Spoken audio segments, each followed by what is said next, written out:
Hello and welcome to Ali Tech. In this video, I'm just going to give you an overview of Microsoft Word. So first, you want to sign into your Office 365 account. This is just one way to get to Word. Otherwise, if you have the application on your desktop already, you can click to that.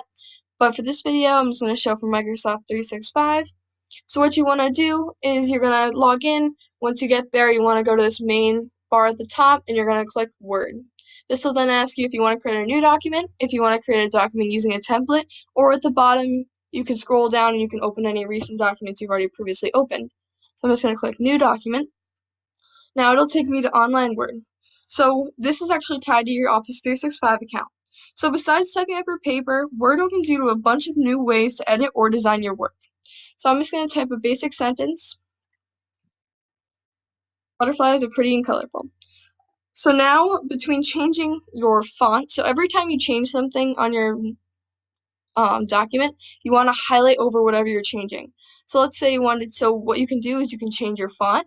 You have a whole list of a ton of different fonts you can change it to. We're just going to change it to this one.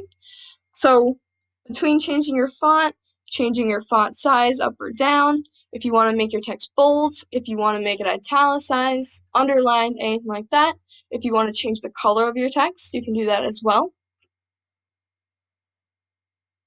You can even go back through and edit as you go. So such as if you needed to use a highlighter, you can highlight over your work. You can change the color of the highlighter depending on what color you prefer it to be, or if it, depending on like how you decide how bright the highlighter you want it to be, and you want to make sure your color matches as well to be contrast with it and not blending in, or like this I'm showing right now to be too different in a sense. If you click this 3 lines button, you can strike out, so you can strike through words as well. So I didn't have it highlighted at the time, but if you hit 3 lines, you can strike out your work.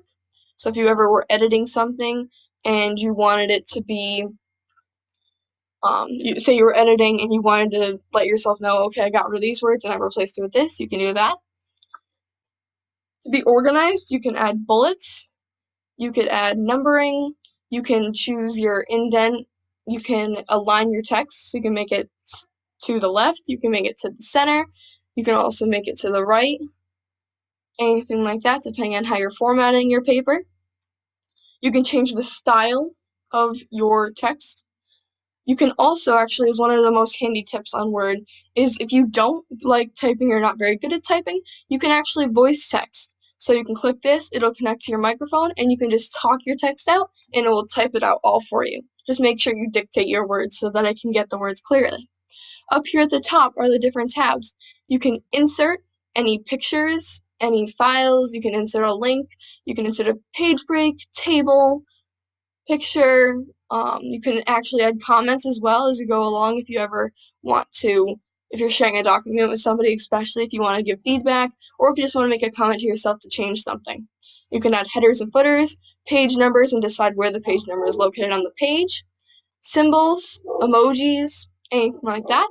Up here at the top, we have layout. Layout, you can change the margins, what size they are, orientation, portrait up and down, or landscape side to side. You can change the size of your paper. You can edit the indents, spacing, anything like that between texts. References, you can add a table of contents, footnotes, you can insert endnotes, search, and you can also search acronyms. On review, you can edit. Word count is where you can check to see how many words are on your document right now. See on mine, it says there are 6 words. You can check anything like that, any different little symbols you put in, it'll also count those separately. You can also edit your comments, track your changes. So if you ever want to see to yourself, like to know, or you ever want to check either for your kid or anything like that, you can also check to see how often they make changes to their document and to how they worked on it. You can also translate text as well. Up here at the view, you can do a reading view, immersive reader. This actually will let Word read your document to you. It'll read it word for word as if it was reading a story. And you can also zoom, navigation, header, footer, page ends, anything like that. And then you just have the help tab. This is just part 1 to overview. Thank you for watching. Go ahead, check out my other videos, find the other more specific tips, and check out overview part 2 to get the rest of the info. Thanks for watching.